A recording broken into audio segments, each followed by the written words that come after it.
Kumusta mga kaibigan? Welcome back to our channel where we explore fascinating mysteries and symbols in the palm of our hands.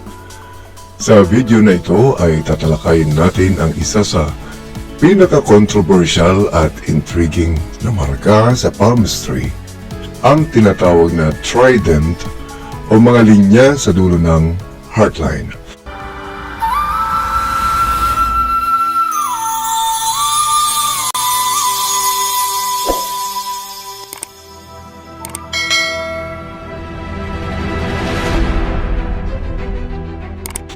Para sa mga hindi pa nakakaalam, ang heartline o linya ng puso ay isang pangunahing linya sa ating palad na konektado sa ating emosyon, relasyon at kakayahan nating magmahal.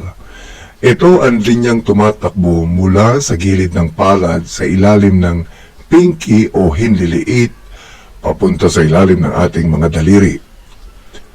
Pero ano nga ba ang ibig sabihin kapag nagtatapos ang heartline sa isang trident?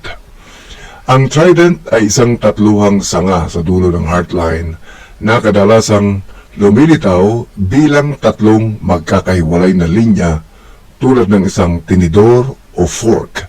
Sa palmistry, ang ganitong marka ay sinasabing may espesyal na kahulugan.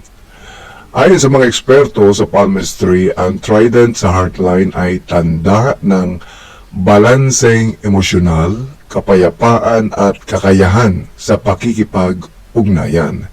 Ibig sabihin, ang taong may ganitong marka ay kadalasang may mataas na EQ or emotional intelligence.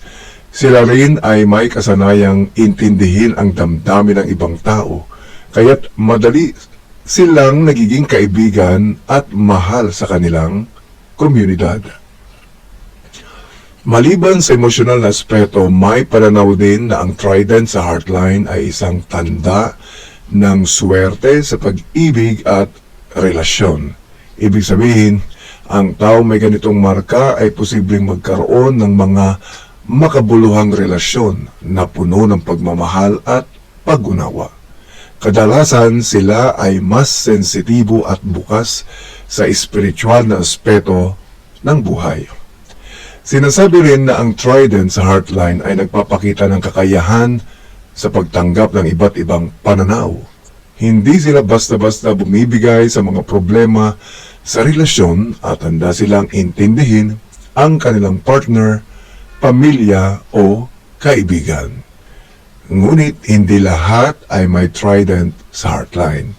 Kung ikaw ay isa sa mga maswerteng may ganitong marka, maaari mong isaalang-alang ito bilang tanda ng iyong natural na kakayahan sa pag-unawa at pagmamahal. Marami sa mga palmists ang naniniwala na ito ay isang natatanging biyaya.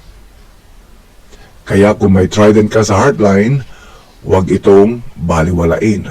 Maaring isa itong palatandaan na ikaw ay isang mabuting tao na kayang ibahagi ang pagmamahal at kaginhawahan sa mga taong nakapaligid sa iyo. Ngunit tandaan, ang palmistry ay isang gabay lamang at ang tunay na layunin ng buhay ay nasa ating mga kamay. Salamat sa panonood at sana ay may natutunan kayo tungkol sa misteryosong trident sa ating heartline. Kung nagustuhan niyo ang ating video, huwag kalimutang mag-subscribe at i-click ang notification bell para updated kayo sa ating susunod na episodes. Hanggang sa muli at tandaan, ang ating mga palad ay puno ng mga sekreto na naghihintay lamang na tuklasin. Hanggang sa muli.